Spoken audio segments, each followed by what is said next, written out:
మీకు అర్థం కాకపోవచ్చు. కొన్ని రోజుల తర్వాత ఆ దర్శనము నెరవేర్పడానికి వచ్చినప్పుడు, ఇదిగో దేవుడు పలానా టైంలో నాకు ఇచ్చిన దర్శనాన్ని ఈ రోజు నెరవేర్పని తెచ్చాడని మనం యోసేపు వలె గ్రహించిన వారు అవుతాం. ప్రియులారా, దర్శనం ఎప్పుడు చూసాడు యోసేపు? చిన్నప్పుడే. యోసేపు కలలు అనేవాడు అనేటువంటి బిరుదు ఉంది, దర్శనాలు చూసేవాడు అనేవాడు కాదు. మనం యోసేపుని జ్ఞాపకం చేసుకుంటే నా హృదయం అంతా ఆనందమైనది. ఈరోజు నువ్వు ఎందుకు ఒక యోసేపు వలె ఉండకూడదు? ఈరోజు నేను ఒక యోసేపు వలె ఎందుకు ఉండకూడదు? ఈరోజు యోసేపు వలె పాపం నుండి ఎందుకు పరిగెత్తకూడదు? ఈరోజు ఎవరి బిడ్డలో పాపములకు లోనైపోతున్నారంటే కారణం ఏంటో తెలుసా? దేవుణ్ణి నింపుకోకపోవచ్చు. వాక్యం అంటారు కదా, ఇదిగో ఎవరైతే వాక్యాన్ని లోపలుచుకుంటారో వాళ్ళంటే పాపము చేయలేదు. ఈ వాక్యం చేతనే కదా నేను పాపము చేయలేకపోతున్నానని దేవుని వాక్యము సెలవిస్తాడు. ఎవరైతే యవనస్తులు దేని చేత తమ నడతను శుద్ధిపరచుకొందురు? ఎవరు తమ నడతను దేని చేత శుద్ధి చేసుకుంటారు? ఈ వాక్యమును బట్టి జాగ్రత్తగా చూసుకొని అనుసరించడం చేతనే కదా. ఈరోజు నువ్వు పాపంలో ఉన్నావంటే నీ వాక్యం లేదు. ఈరోజు నువ్వు దేవుడితో నింపబడ్డావంటే పాపంతో నింపబడ్డావు కనుక ఈ పాపముని నిలబడి చేస్తుంది. యోసేపుని పాపము పిలిచినప్పటికీ కూడా పాపము నుండి పారిపోయాడు. శరసాలకైనా వెళ్ళడానికి ఇష్టపడ్డాడు కానీ పాపము చేయడానికి ఇష్టపడలేదు.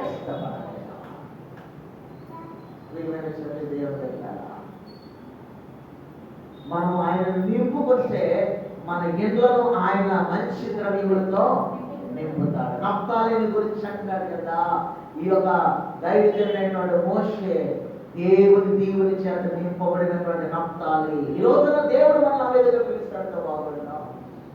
నా దీవుని చేత నింపబడిన పాలరాజు అని పిలిస్తే ఎంత బాగుండో.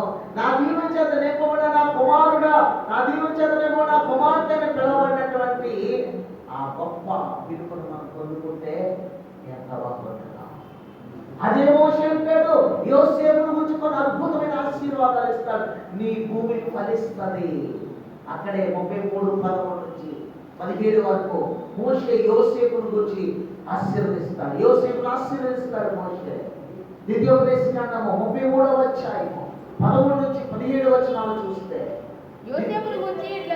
యోసేపును గురించి మోషే ఇట్లా నేను ఆకాశ పరమాత్మల వలన మంచు వలన క్రింద కుంగియున్న అగాధ జలముల వలన సూర్యుని వలన కలుగు ఫలములోని శ్రేష్ఠ పదార్థము వలన చంద్రుడు పుట్టించి శ్రేష్ఠ పదార్థము వలన పురాతన పర్వతముల శ్రేష్ఠ పదార్థము వలన ఉచ్చ పర్వతముల శ్రేష్ఠ పదార్థము వలన సంపూర్ణముగా ఫలించి భూమికి కలిగిన శ్రేష్ఠ పదార్థము వలన యెహోవా అతని భూమిని దీవించును. పొదలో నుండి వారి కటాక్షము యోసేపు తల మీదకి వచ్చును. తన సహోదరులలో ప్రఖ్యాతి నొందిన వారి నడినెత్తి మీదకి యెహోవా అతని తల మీదకి అతని భూమిని దీవించును. పొదలో నుండి వారి కటాక్షము యోసేపు తల మీదకి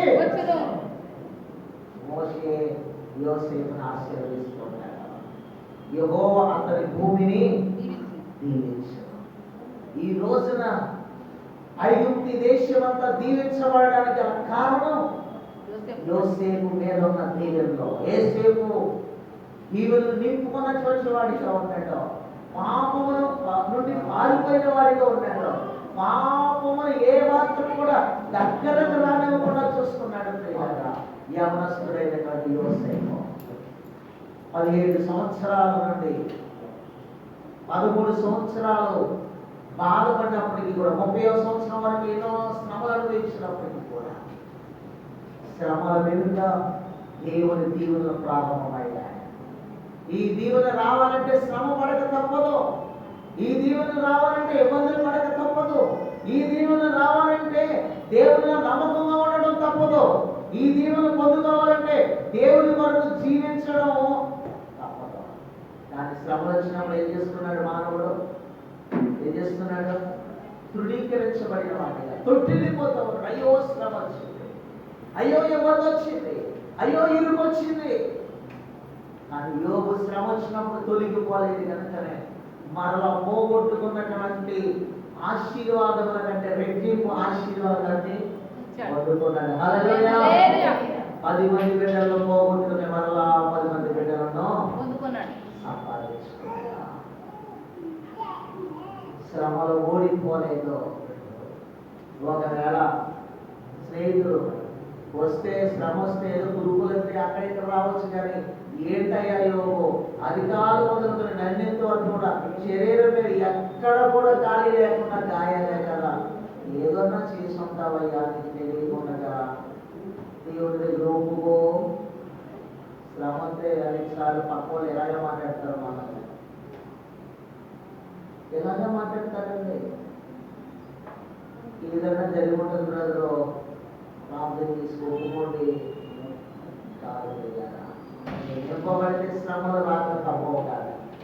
ఆ నింపబడిన స్థానంలో అనేక రెట్లు మరిన్ని సంవత్సరాలు కూడా దేవుళ్ళ పట్ల పోయడానికి యోసేపును అద్భుతంగా నిజంగా ఎన్నడూ ఊహించిన రీతిలో ఆ పొలాలన్నీ కూడా విస్తారంగా పడ్డాయి.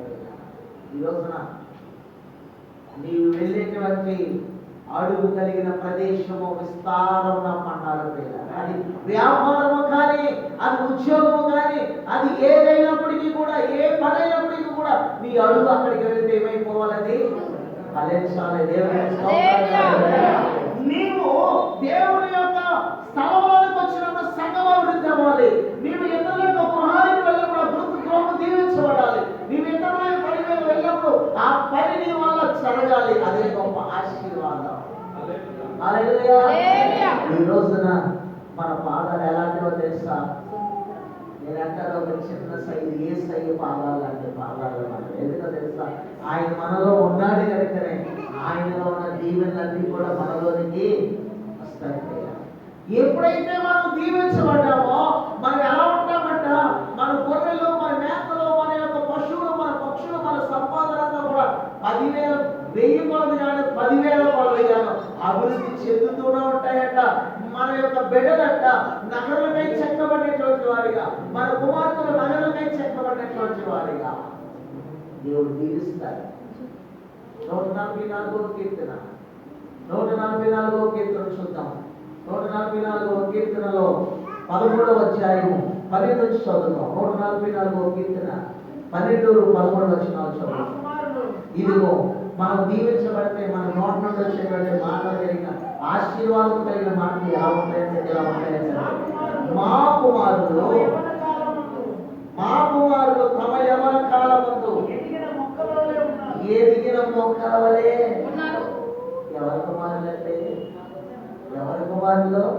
దేవుని యొక్క దీవెనలు నింపబడిన వారి యొక్క కుమారులు. ఈ రోజు చాలా మంది వారి కుమారులు ఎలా ఉన్నారంటే పిచ్చి మొక్కలా ఉన్నారు ప్రపంచంలో. మా అబ్బాయి మాట్లాడలేదండి, మా అబ్బాయి మాట్లాడలేదండి. ఈ కూడా వాళ్ళు ఇష్టం వచ్చినప్పుడు వస్తున్నారు, ఇష్టం వచ్చినట్టు చేస్తున్నారండి. అయ్యారు ప్రార్థన చేయండి కాస్త. ఎంతమంది ఈ రోజున సేవకులకు చెప్పేవారు లేకపోలేదు. ఎలా ఉన్నారు వాళ్ళు? పిచ్చి మొక్కలే ఉన్నారు. ఎందుకో వాళ్ళు దేవుడిలో నింపబడలేదు కనుక. తండ్రి ఏది చేయట కుమారుడు చూచునో ఆ కుమారుడు అదే కానీ మరొకటి ఏది కూడా చేయడు. తండ్రి పాపం చేస్తుంటే కుమారుడు ఏం చేస్తాడు? పాపమే చేస్తాడు. అంతేనండి. ఇక్కడ దేవుని చేత నింపబడినటువంటి వారు మాట్లాడే మాటలు ఉంటాయంటే, మా కుమారులు తమ వయసు వచ్చినప్పుడు ఎదిగిన మొక్కల వలె ఉన్నారయ్యా. అంతేకాదయ్యా, మా కుమార్తెలు కూడా దేవుని యొక్క మందిరానికి చెక్కబడిన, నగరాలపై చెక్కబడినటువంటి మూల స్తంభాల వలె ఉన్నారండి. మందిరంలోనికి రావడానికి ఒక మూల స్తంభాలు ఉన్నాయి. ఇదిగో ఒక చక్కని ఎదిగిన మొక్కల వలె ఉన్నారు.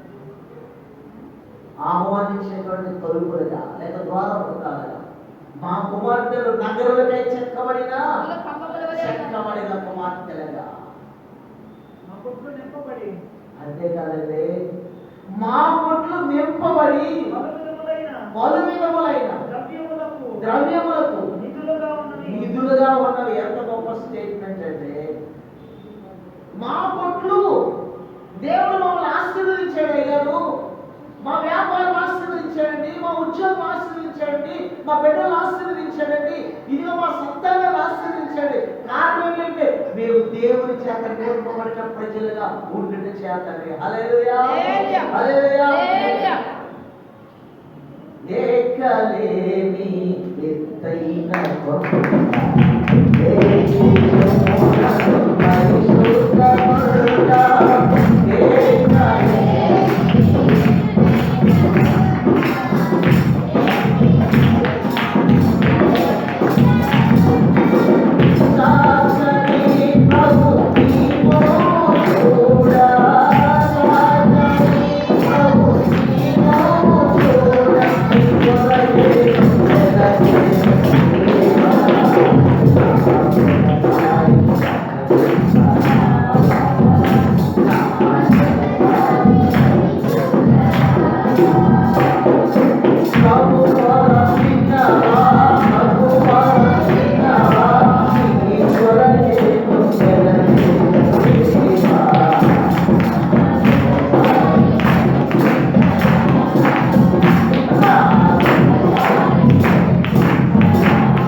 దేవుని నింపగలుగుకోవాలి ఈ సంవత్సరం, ఈ దినములలో. ఎందుకు ఈ సంవత్సరం ఇంకా నేను వండనిచ్చాడు అంటే, ఎందుకు ఇంకా నేను వండనిచ్చాడంటే, ఇదిగో తోటమాలైనటువంటి, ఇదిగో వ్యవసాయదారుడైనటువంటి యేసుక్రీస్తు ప్రభువు తండ్రి ఏంటంటే దేవుడు అంటున్నాడు, అయ్యా ఈ సంవత్సరము కూడా వండనిమ్ము. చదువు లోకస్వార్త 13వ అధ్యాయం 6వ వచనం అనుకుంటా. లోకస్వార్త 13వ అధ్యాయం 6వ వచనం. ఇదిగో ఈ సంవత్సరము కూడా ఉండని అయ్యా. మరియు ఆయన వారితో ఈ ఉపమానం చెప్పెను. ఒక మనుషుని ద్రాక్ష తోటలో అంజూరపు చెట్టు ఒకటి నాటబడి ఉండెను. అతడు దాని పండ్ల వెతికి వచ్చినప్పుడు, యజమానుడైనటువంటి వాడు పండ్లను, అంజూరపు చెట్టు యొక్క పండ్లను వెతికి వచ్చినప్పుడు ఏమీ దొరకలేదు. కనుక అతడు ఇది 3 ఏళ్ల నుండి, ఇది 3 సంవత్సరాల నుండి నేను అంజూరపు చెట్టు ఈ యొక్క తోటలో ఉన్నటువంటి నాటబడినటువంటి అంజూరపు చెట్టు దగ్గరకు వచ్చి పండ్లు వెతుకుతూ ఉన్నాను, కానీ ఏమీ దొరకలేదు. ఒక సంవత్సరం, అంతకుముందు సంవత్సరం కూడా పండ్లు కాయలేదు. లాస్ట్ ఇయర్ వచ్చాను, అప్పుడు కూడా ఈ చెట్టుకు పండ్లు లేవు. ఈ సంవత్సరం కూడా వచ్చాను, ఈ చెట్టుకు పండ్లు లేవు. దీనిని నరికివేయము. ఇదిగో ఆ తోట యజమాని అంటున్నాడు, తోటమాలితో దీన్ని నరికేసేయి. దీనివల్ల ఎందుకు ఈ భూమి వ్యర్థమైపోవాలని ద్రాక్ష తోటమాలితో చెప్పాను. అయితే తోటమాలి అంటాడయ్యా, నేను ఈ సంవత్సరము కూడా 2 సంవత్సరాల క్రితం ఏ విధంగా చేశానో, 2 సంవత్సరాలు ఏ విధంగా దాని చుట్టూ త్రవ్వి ఆ యొక్క ఎరువు వేసాను, ఈ సంవత్సరం కూడా దాని చుట్టూ త్రవ్వి ఎరువు వేయి మట్టుకు ఈ సంవత్సరం కూడా నిన్ను నన్ను ఆజ్ఞ వచ్చాడు.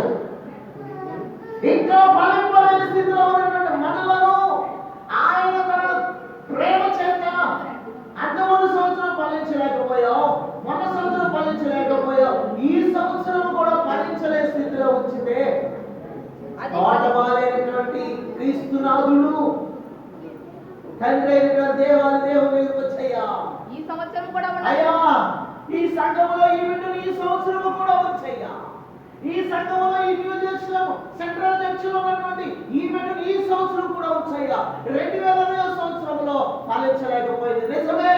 ఈ సంవత్సరమైన బలమైన వాక్యం అనేటువంటి ఎరువు వేసి, బలమైన వాక్యం అనేటువంటి వర్తమానాలను దైవజనుడు నోట మీద పలికించి ఈ సంవత్సరం ఏదో విధంగా ఈ యొక్క వ్యక్తిని ఇదిగో ఫలాలు కలిగినటువంటి వ్యక్తిగా సాక్షిగా నేను మార్చబోతున్నానని పరిశుద్ధాత్మ దేవుడు తండ్రి అయినటువంటి దేవునితో మొదలుపెట్టుకుంటా ఉన్నాడు.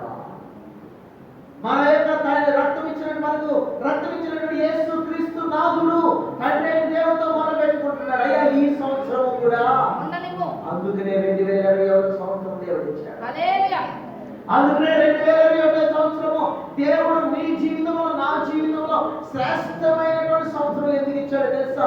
నింపబడడానికి, ఫలించడానికి, ఆశీర్వదించబడడానికి, ఆశీర్వాదాలతో బలపరచబడడానికి, సంఘంలో నేను ఒక ఘనమైనటువంటి అంజూరపు చెట్టుగా. ఎంత ప్రేమ ఆయనకి! తోటేమో ద్రాక్ష తోట, చెట్టేమో నిన్ను ప్రత్యేకంగా ఆయన ప్రేమిస్తున్నాడు కాబట్టి ద్రాక్ష తోటలో అంజూరు చెట్టుగా నాటాడు. దేవుడికి స్తోత్రం. అంజూరు చెట్టు యొక్క ఉద్దేశం ఏంటో తెలుసా? అంజూరు చెట్టు యొక్క స్థితి ఏంటో తెలుసా? న్యాయాధిపతుల గ్రంథం 9వ అధ్యాయం 9వ వచనం చదువుదాం. అంజూరు చెట్టు దేనికి శాస్త్రమైందో, ఎందుకు ద్రాక్ష తోటలో అంజూరు చెట్టు నాటాడో చూద్దాం. న్యాయాధిపతుల గ్రంథం 9వ అధ్యాయం 9వ వచనం.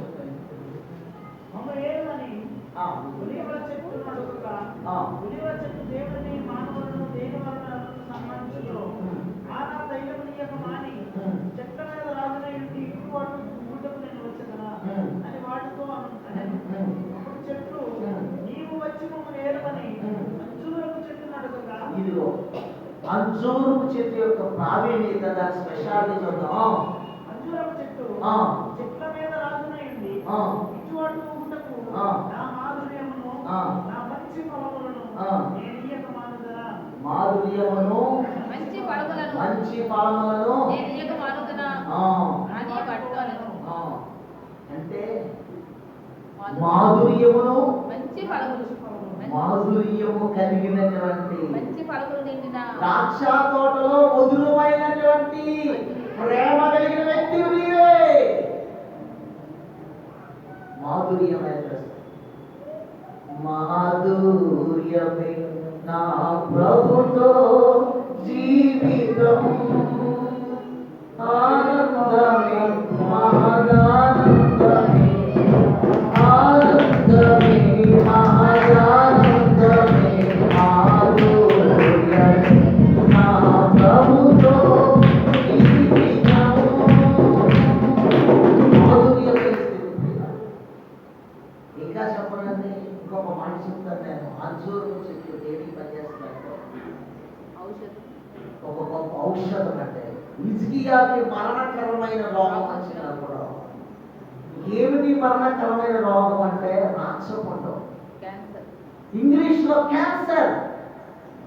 క్యాన్సర్తో బాధపడుతున్నటువంటి రాజు అయినటువంటి హిజ్కియా చచ్చిపోవడానికి దినాలు సమీపించినప్పుడు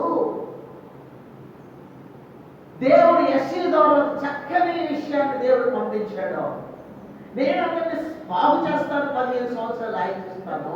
అక్కడ పుండు మారిపోవాలంటే, అతని క్యాన్సర్ తొలగిపోవాలంటే, ఆ రాచపండు మారిపోవాలంటే ఇదిగో అంజూరపు అడ తీసుకెళ్ళి కట్టుకోమని చెప్పు. అంటే అంజూరాన్ని దేవుడు దేనికి ఇచ్చాడు? స్వస్థతగా మార్చడానికి ఇచ్చాడు. ఈ రోజున సంఘంలో ఉన్నటువంటి ఇదిగో అంజూరపు చెట్ట నీవు అనేక కుటుంబాలకు స్వస్థతనిచ్చేదానిగా దేవుడు చేశాడు. అందుకనే ఈ సంవత్సరం ఇదిగో అనేక రోగులైన వారికి నీ స్వస్థతగా ఉండాలి, నీ ప్రార్థన స్వస్థత కలిగించేదిగా ఉండాలి. అంజూరపు చెట్టు ఉద్దేశం ఏమిటంటే రోగగ్రస్తులైనటువంటి వారి దగ్గరికి వెళ్ళి వాళ్ళకు స్వస్థత కలిగించేది అంజూరపు చెట్టు. యజమానుడి ఉద్దేశం ఏంటి? ఇంకా రోగంతో అనేక మంది చచ్చిపోతూ ఉన్నారు. ఎలాంటి రోగము? పాప రోగంతో చచ్చిపోవడానికి సిద్ధంగా ఉన్నారు. ఆ పాప రోగము పోవాలంటే అంజూరపు చెట్టు అయిన నీవు ఆ పాప రోగాన్ని తీసివేయగలిగినటువంటి స్వస్థత నీ ప్రార్థన ద్వారా నేను ఇవ్వబోతున్నానని దేవుడు ఈ సంవత్సరం ఫలించాలని వచ్చాడు. దేవుడికి స్తోత్రం. ఈ సంవత్సరం కూడా ఉండలేమో ఒక టార్గెట్ పెట్టుకోవాలి. అయ్యా ఈ సంవత్సరం నన్ను ఉంచావు అంటే నేను ఫలిస్తాను ప్రభువా, ఇంకా రోగగ్రస్తులైన వారు అనేకులు కనబడుతున్నారు ప్రభువా. వాళ్ళ రోగములో నుండి, ఇది వాళ్ళ పాప రోగములో నుండి ఇదిగో పరిశుద్ధతలోనికి నడిపించడానికి, స్వస్థత కలగడానికి నేను వారికి ఉపయోగపడతాను ప్రభువా. దేవుడు అనుకుంటున్నాడు ఈ సంవత్సరం. అందుకని ద్రాక్ష తోట అనేటువంటి న్యూ జెరూసలేం మందిరంలో ఒక అంశూరపు చెట్టుగా దేవుడు నిన్ను నాటాడు. ఎందుకో తెలుసా? నీ ద్వారా స్వస్థత కలగాలని ఇతడు, నీ ద్వారా దేవుని మందిరానికి రావాలని ఇతడును ఆయన నిన్ను ఇంకా ప్రేమిస్తున్నాడు, ఇంకా ప్రేమిస్తున్నాడు.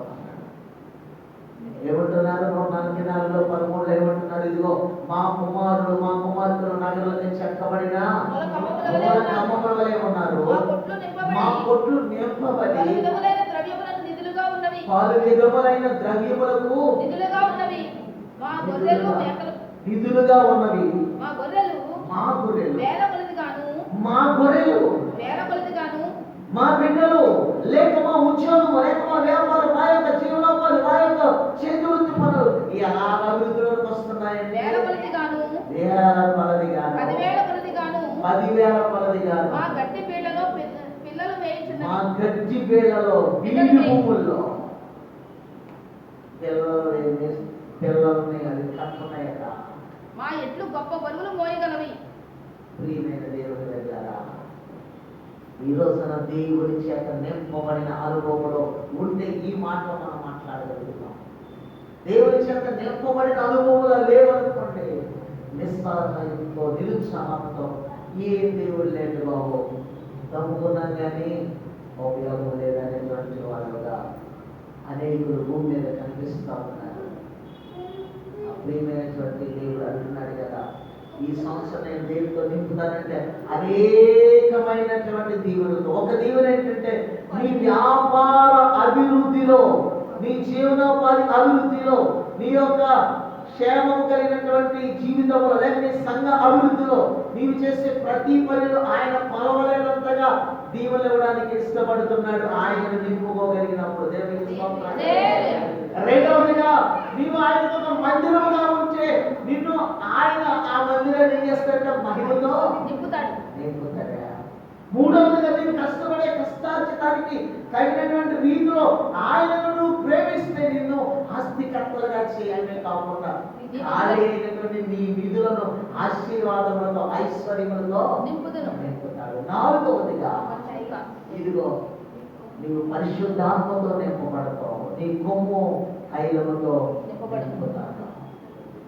ఐదవదిగా ఈవులతోనూ వరములతోనూ ఫలాలతోనూ నేను నింపుతానంటున్నాడు.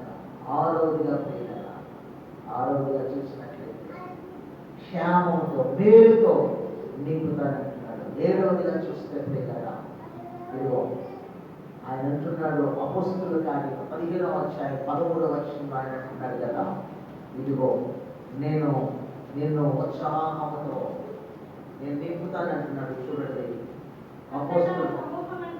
అపోస్తలుల కార్యంలో 14వ అధ్యాయం 17వ వచనం. ఆకాశం నుండి మీకు వర్షమును బలవంతమైన మృగములను దయచేయు, ఆహారం అనుగ్రహించు, ఉల్లాసంతో నీ హృదయమును నింపుచు. 14వ అధ్యాయం 17వ వచనం. ఉల్లాసంతో నీ హృదయములను నింపుచు, మేలు చేయుట చేత తన గూర్చి సాక్ష్యము లేకుండా చేయలేని. చూడండి, ఆయనను 16వ వచనం చూడండి, ఆయన గత కాలంలో సమస్త జనులను తమ తమ మార్గములందు నడవనిచ్చెను. అయినా సరే ఆయన ఆకాశములో నుండి మీకు వర్షమును ఫలవంతమైన ఋతువులను దయచేయచ్చు, ఆహారములను అనుగ్రహించుచు, ఉల్లాసముతో మీ హృదయములను ఉల్లాసముతో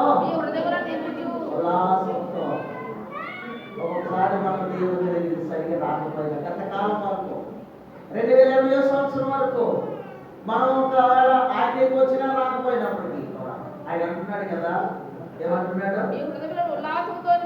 నేనేం చేస్తాను? ఇదిగో ఆయన గత కాలంలో సమస్త జనులను తమ మార్గములందు నడవనిచ్చెను. అయినా సరే ఆయన ఆకాశం నుండి మీకు వర్షము వర్షాన్ని ఇస్తూ ఫలవంతమైన ఋతువులు దయచేసి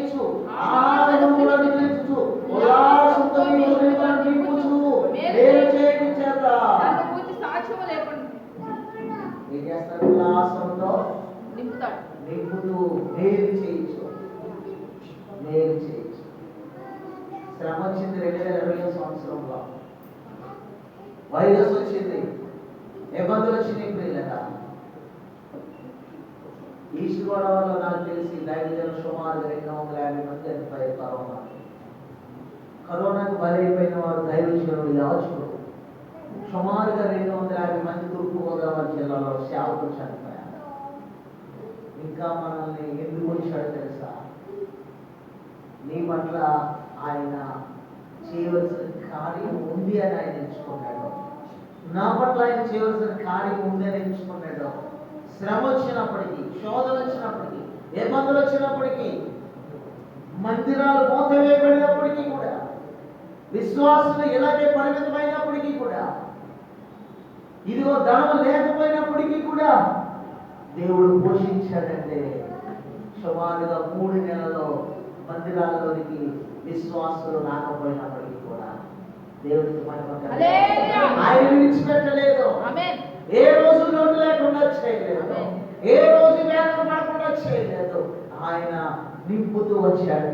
ఏ సమయానికి ఏం కావాలో ఆయన తెలుసు కనుక ఆయన పంపించేవాడు. నేను అనుకునేవాడిని, కరువు వస్తేనే కానీ దాని యొక్క విలువ తెలియదు, శ్రమ వస్తేనే కానీ శ్రమ యొక్క విధానం తెలియదు. ఏరియాని కరువు దినాల్లో విధవరాలు ఇంటి దగ్గర పోషించి, నడిపించి, బలపరిచి, పోషించిన రీతిగా నన్ను, నా కుటుంబాన్ని కూడా పోషిస్తూ వచ్చాడు.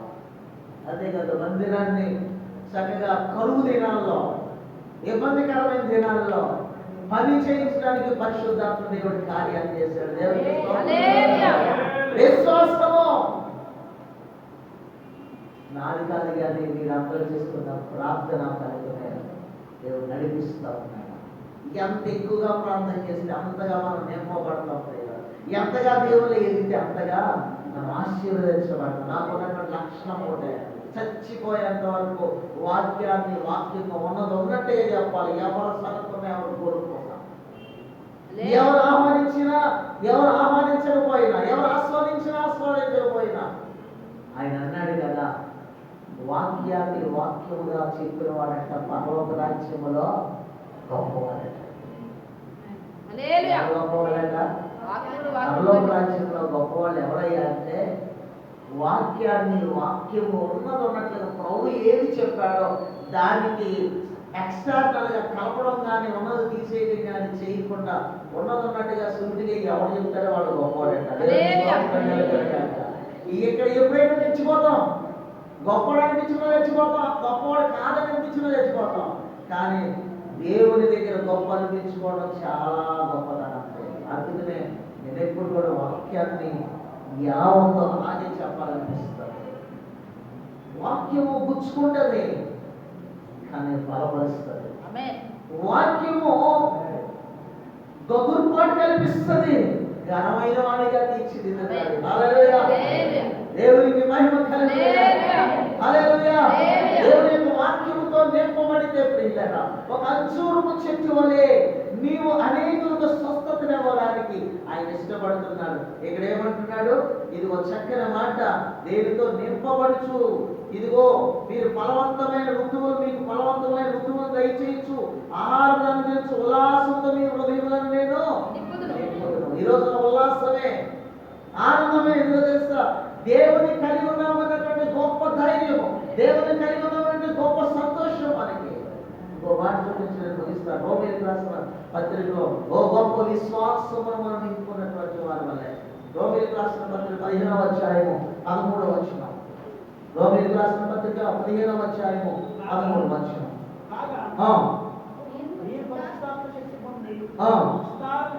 ఇదిగో కాగా మీరు పరిశుద్ధాత్మ శక్తి పొంది విస్తారముగా నిరీక్షణ గలవారు, నిరీక్షణ కర్తయ్యకు దేవుడు విశ్వాసము ద్వారా సమస్తానందముతోను సమాధానముతోను మిమ్మల్ని నింపునుగాక. ఏమంటున్నాడు? మీరు పరిశుద్ధాత్మ శక్తి పొంది విస్తారముగా నిరీక్షణ గలవారు, నిరీక్షణ కర్తయ్యకు దేవుడు విశ్వాసము ద్వారా సమస్తానందముతోను సమాధానముతోను